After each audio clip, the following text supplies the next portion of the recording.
Salut les Stratoniens, salut à tous, j'espère que vous passez un super vendredi, je vous souhaite déjà un bon week-end. On est parti pour cette analyse technique du marché, on va parler du BTC, l'Ethereum et pas mal d'altcoins. On a aussi des résultats qui vont sortir tout à l'heure aux États-Unis, donc ça risque de bouger. Je pense que cette vidéo sortira après les résultats et moi je suis avant, donc on prie que ça fasse ce que je vais dire. Enfin bref, et puis on ira faire bien évidemment une analyse du BTC, comme quoi hier on a eu un super pump qui a poussé un petit peu plus haut que ce que j'ai pensé, mais qu'on a fini par dump, donc assez content. Je pense qu'on est sur la bonne direction et puis voilà. J'espère que cette vidéo vous plaira, j'espère que les vidéos de ce week-end aussi, parce que j'en ai mis du cœur et on a des jolies choses qui sont expliquées, donc j'espère que vous allez kiffer. Enfin bref, on est parti. Crypto, Avant toute chose, je voulais quand même vous dire ceci. Bon, on a ici donc les taux de chômage qui arrivent pour les États-Unis tout à l'heure. On verra comment ça va se goupiller, mais on risque d'avoir pas mal de volatilité. Donc personnellement, si vous tradez du forex, etc., faites attention à ce genre de trucs. Bon, je pense que vous savez, les cryptos, je pense que ça va être un petit peu moins impacté. Du côté de mes trades, j'ai toujours tous mes trades ici. J'ai ouvert un petit nouveau sur le link. Je vais vous expliquer le trade. Pour les gens qui sont en copy trading, vous êtes aussi dans le trade. Et pour les gens qui sont en copy trading aussi, j'ai shorté le sommet ici hier sur le copy trading, donc très content aussi de vous proposer ce petit trade. Du côté de l'open interest, on a fait du coup un joli petit pump and dump, on y reviendra. Mais en gros, ici actuellement, qu'est-ce qu'on a? On a du coup les fundings qui commencent à être dans le rouge et ça c'est plutôt mauvais signe. L'open interest qui monte un petit peu, mais bon, 3 fois rien. Ça veut dire qu'on a des gens qui shortent ici, donc est-ce que le top ici ne sera pas trouvé? C'est pour ça que en fait mes scénarios peuvent être un petit peu, on va dire, biaisés, parce qu'en fait à chaque fois qu'on pump, imaginons on pump un peu, les gens ils se disent ah bah vas-y je vais shorter, ils shortent là, du coup ça crée des liquidités en haut, on vient récupérer ces liquidités et là il y a de nouveau des gens qui disent ah vas-y je vais reshorter, je vais reshorter, je vais reshorter, et en fait ça monte à l'infini et c'est pour ça qu'on peut se retrouver avec des énormes bougies qui sont pas forcément prévues dans mon plan mais qui arrivent, et ça je peux rien y faire, hein, c'est clairement de la manipulation en cascade. Du côté des liquidations, donc hier on est venu chercher la petite poche de liquidité qu'on avait là-haut, donc en 24 heures on le voit bien, mais on avait vraiment une vraie poche là-haut qu'on est venu récupérer, donc ça c'est très bien. Les liquidités au sud ont été prises, vous voyez bien ici la poche, et du coup bon, on en a encore un petit peu plus haut, ou pourquoi pas, mais comparé à ce qu'on a ici en dessous, c'est vraiment peanuts. On en a vraiment une masse juste ici en dessous, donc clairement pour moi ça vaut la peine de potentiellement descendre, et si on dézoome encore une fois, on peut voir qu'on a une vraie poche vers la zone des 26 000 et vers la zone des 27 000, alors que là-haut c'est vraiment peanuts. Donc là pour moi, je m'attends vraiment à une redescente. Vous voyez bien que les liquidités ici ont été prises avec le short squeeze, donc maintenant je m'attends à une descente. En tout cas, vers la zone des 26 000 $ si on check le BTC. Je vais quand même vous montrer l'Ethereum parce que l'Ethereum est un petit peu différent. On a énormément de liquidités au nord. Donc est-ce qu'on va pas avoir un petit short squeeze? On voit que en grosse time frame, bien évidemment, elles sont au sud, ça n'a pas changé. Mais si on passe en 24 heures, vous allez voir qu'on a quand même un sacré paquet de liquidités juste ici au nord. Même je crois en 3 jours, on en a aussi un beau paquet. Donc voilà, il faut pas être en short à mon avis sur Ethereum. On peut largement avoir une mèche un peu scammy qui récupère tous ces highs. On vient récupérer vers la zone ici des 1680, 1180 et ensuite on s'inverse. Donc là, encore une fois, je pense qu'il faudra faire un petit peu attention sur l'Ethereum. Mais sinon, vraiment en grosse time frame, c'est full baissier du côté des liquidités. Voilà, ça au moins c'est dit. On va parler directement du BTC. Donc ça c'est le trade que j'ai pris hier sur le copy trading. On est vraiment rentré sur ce plus haut là. Je disais quoi dans ma vidéo de hier? Je disais qu'on pouvait potentiellement descendre ici ou faire un petit dernier tour de manipulation, donc un petit pump de manipulation pour récupérer certaines liquidités qu'on avait là-haut, plus bien évidemment les recter, les gens qui étaient déjà en short ici, qui ont shorté trop tôt. Et ensuite ici on est descendu très très vite et très très bien.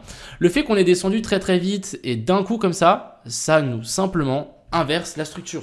On a un magnifique COS et BOSS, changement de caractère, on nous fait une clôture même en 4 heures ici en dessous, c'est très bien. Donc maintenant on peut s'attendre à un petit rebond dans la zone de fair value gap. C'est exactement ce qu'on est en train de faire ici, on est en train de rebondir dans cette zone de FVG. Si je prends la charte avec laquelle j'ai dessiné, je crois que je l'ai plus. Bon, autant pour moi. Mais en gros, ici, on a un super boss et du coup, maintenant, on est en train de remonter. Donc là, on peut largement monter encore un peu plus haut. On a une zone de FVG ici en 15 minutes. On a la zone OTE juste ici au-dessus. Et encore une fois, je vais vous dire que s'il y a tout le monde qui commence à shorter trop tôt, comme ce qu'on peut voir ici sur l'open interest, on voit bien que les fundings sont vraiment dans le rouge, alors que là, l'open interest monte un petit peu, c'est-à-dire qu'on a des gens qui s'amusent à shorter. Est-ce qu'on pourrait pas avoir un nouveau plus haut par rapport à ça? Je pense que oui, étant donné qu'en plus on a laissé une petite zone de FVG juste en haut et ça n'a pas été pris. On le voit bien ici, on a créé presque une zone d'équal high. Je pense pas qu'on reviendra, mais voilà, on peut y revenir. La zone de FVG, elle est en 4 heures. Vous voyez, la zone de FVG ici en 4 heures n'a pas été touchée malheureusement. Donc je me dis, on n'est pas à l'abri de potentiellement remonter. Et en fait, on aurait une ABC, quelque chose comme ça, A, B, et puis ici, on remonte un peu plus haut. Et ensuite, ici, on chute. Donc à suivre.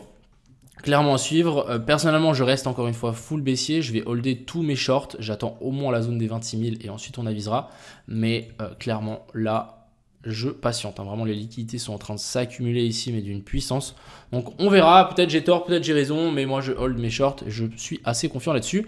Donc voilà, on n'est pas à l'abri de soit faire un truc comme ça, soit on remonte un petit peu plus haut et ensuite on chute. C'est genre de mèche qu'on peut avoir avec les news du chômage, donc il faudra faire attention par rapport à ça. Petit débrief aussi sur ce graphique ici, hein. Donc personnellement, j'avais dit sur Twitter que si vraiment on arrivait et qu'on était vraiment dans ce scénario, on voulait voir ici un dump violent. De la 2 à 3, ça doit être assez violent. Donc est-ce qu'on aurait déjà commencé ici cette 2 et est-ce que ici c'est le top, ou est-ce qu'on ne serait pas dans cette optique de faire une A, B et ensuite une C un petit peu plus haut pour nous former en fait une 2 et ensuite vraiment chuter violent.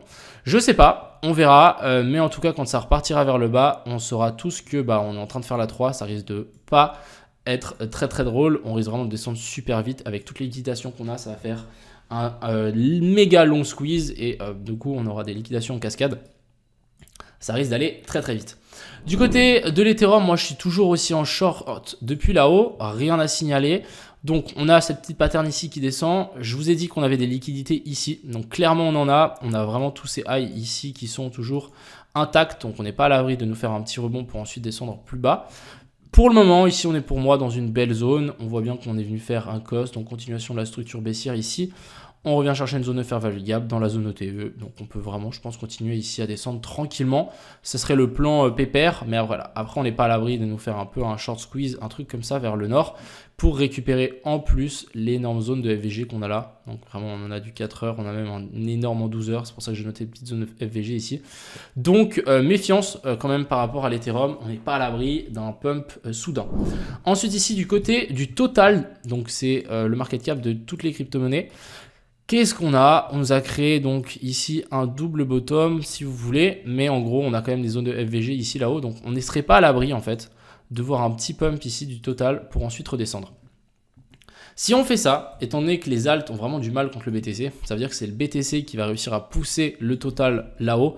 Donc en fait, on aurait peut-être notre A, B et puis C, et ça veut dire que le BTC pourra monter encore plus haut. Après, ça reste vraiment baissier, hein, ce genre de graphique, ça reste vraiment baissier. Donc si vous pouvez, en tout cas moi c'est ce que je vais faire, si je peux hold mes shorts, même si on passe un petit peu vraiment dans des zones un petit peu critiques, je vais clairement hold, je vais vraiment tenter de hold. Après c'est pas mon conseil d'investissement, mais voilà, je me dis qu'on n'est pas à l'abri de nous faire un rebond. Si on a un rebond ici, ça veut dire que soit on a les alts qui pump et le Bitcoin, soit on a le Bitcoin qui pump tout seul. Donc si le Bitcoin pump tout seul, il pourrait monter à mon avis assez haut, hein. Si on remonte jusque là-haut, on peut avoir vraiment le total 3 qui, le total normal qui peut vraiment rechuter après. Donc pourquoi pas repasser au-dessus de ça. C'est quelque chose de complètement faisable et ça permettrait d'avoir un énorme pump sur le BTC et pourquoi pas venir chercher la zone de FVG qu'on a laissée là-haut. Ici du côté de l'indice du dollar, on commence à arriver dans une zone intéressante. On a l'open interest plus order block. On verra comment ça se goupille. Pour le moment on a eu un petit rebond, mais là ce qu'on veut voir c'est vraiment un joli bottom qui se mette en place et qu'on puisse après partir. Bien évidemment vu qu'on est short sur les cryptos. Du côté du SP500, on est toujours sur ce potentiel support. Après, ici, on n'est toujours pas aussi. Hein, c'est comme l'indice du dollar. Bon, on est aussi en grosse time frame sur l'indice du dollar, mais en low time frame, on reste baissier. Ici, c'est la même chose. On reste baissier sur ce SP500. Donc, on n'est pas à l'abri de potentiellement rechuter. Mais c'est vrai que le SP500, on est sur une zone de support. On est sur cette trendline. Mais il nous faut vraiment marquer un nouveau plus haut. Tant qu'on n'a pas de nouveau plus haut, ça ne marchera pas forcément. Ensuite, analysons nos petites altes. Donc déjà, on a le ADA. Malheureusement, j'ai fait une petite erreur sur le copy trading. Le ADA, du coup, j'ai voulu prendre ce short ici. Sauf que j'ai pris la charte de Binance et j'ai été tradé sur BitGet. Donc ça n'a pas fonctionné. Mon ordre actuel sur le ADA est un peu plus haut sur BitGet. Donc on n'est toujours pas in. On va patienter. On n'est pas à l'abri de refaire un petit rebond. Pour vous expliquer un petit peu ADA, c'est quelqu'un qui l'a trouvé dans le Discord. Donc merci à toi d'abord. Mais en gros, on est venu chercher la zone de FVG qu'on avait là. On est venu rect tous les highs qu'on avait ici.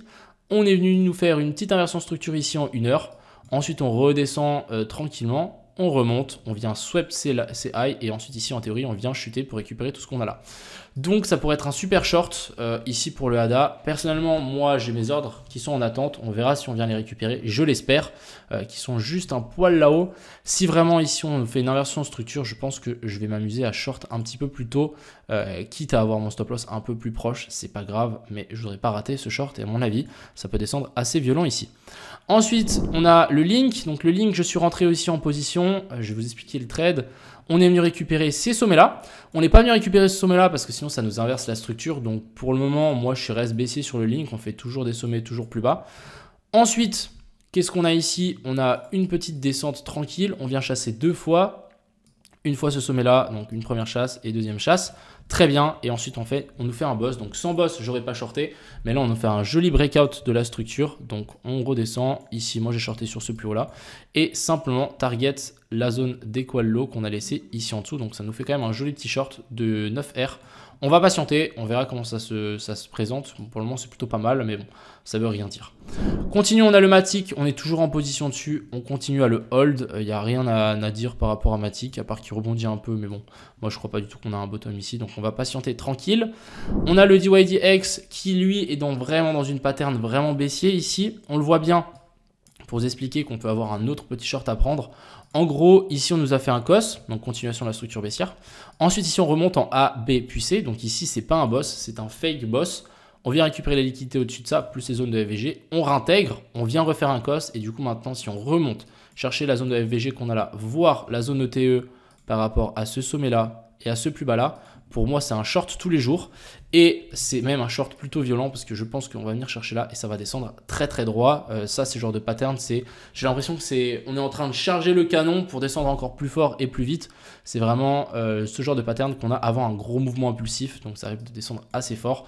Donc si vous arrivez à catcher un short par là autour, ça peut être très très intéressant. À mon avis, je parle vers la zone des 1.98 à... Là, on a la petite zone FVG ici en 1 heure aussi qui peut être intéressante. Mais bon, avec ce que vous apprenez dans les vidéos, je pense que vous êtes capable de potentiellement trouver un short là-haut. Stop loss simplement au-dessus de ça, étant donné que c'est déjà une recherche de liquidité, ça m'étonnerait qu'on vienne rechercher une recherche de liquidité après avoir formé un COS. Continuons, le Solana. Solana, alors moi je rappelle, je suis toujours pas en short sur le Solana parce que je suis toujours pas confiant, je m'attends toujours à une baisse. Par contre là, on a quand même aligné pas mal de high, donc je ne serais pas étonné de faire une petite mèche au-dessus de ça pour ensuite redescendre. Donc ici, méfiance. Si j'étais vous, je placerais votre entrée à la place de votre stop loss. Donc pour moi, je pense que le stop loss de pas mal de gens est là. Mettez votre entrée simplement là avec un stop loss au-dessus et je pense que ça peut largement passer. Ensuite, ici, on a le rune. Donc le rune, je l'ai dit ce matin. Vraiment, j'ai un peu le seum parce que j'étais à la salle. J'étais pas en train de regarder, donc c'était ici à 6 h, j'étais là et j'ai dit, les gars, il faut short, je l'ai dit dans mon groupe Telegram, j'avais dit si on a un truc, il faut short, et j'allais le short, malheureusement, bah moi je suis revenu après la salle et je l'ai pas vu, mais en gros ici ce qu'on peut voir, c'est magnifique déviation en or plus réintégration de ce plus haut, très bien, et ensuite ici en low time frame, on avait vraiment une continuation haussière, plus une déviation au-dessus de ces sommets-là, on a réintégré. Ici, on est venu refaire un boss, on est remonté. Et là, on est vraiment rechuté. Donc pour moi, ici maintenant, le rune, c'est un peu trop tard de shorter, mais on avait quand même quelque chose d'intéressant. Les targets, c'est relativement simple. C'est ça, voire même tout ce qu'on a là. Après, on verra, mais je pense que ça pourrait être pas mal. La zone OTE, je pense qu'on va pouvoir la déplacer, simplement parce que je l'avais tirée à l'époque. Et du coup, bah voilà, elle est plus grande, elle est ici. Donc là, vraiment, on a une super zone pour moi de TP. Juste ici sous toutes ces zones-là, plus pourquoi pas une zone de longue pour du long terme sur le rune, vraiment dans cette gigantesque zone OTE à partir de la zone des 1.4. Et on va finir par le TRB. TRB, très content de pouvoir vous annoncer qu'on a TP notre petit short qu'on avait pris en live, très content. Donc un petit 3.3R, c'est très très propre, on a bien rebondi sur la zone de FVG ici en daily. C'est nickel, donc maintenant on va plus trop en parler du TRB à part si on a un nouveau setup. Mais très content de ce petit trade qu'on a pris en copy trading. Ça fait du bien de prendre des profits de temps en temps, et plutôt des TP. Enfin bref, voilà un petit peu ce que je voulais vous dire. Encore une fois ici, il faudra à mon avis se méfier. On n'est pas à l'abri de refaire un mouvement un peu plus vers le haut. Et en fait, on pourrait décompter cette vague ici en ABC en A, B, puis C. Ensuite en A, B, puis C. Ah non mais merde, c'est une vague en 1, 2, 3, 4, 5 ici. Je dis des conneries. En 1, 2, 3, 4, 5, un truc comme ça. Non, ce serait en 1, 2, 3, 4, 5. Ensuite, ici, on corrige en A, B, puis C. C'est une zigzag un peu différente. Et ensuite, ici, on remonte en 1, 2, 3, 4 et 5. On vient chercher une 5 un peu plus haut et ensuite ça nous fait notre C. Donc ici, il va falloir faire attention.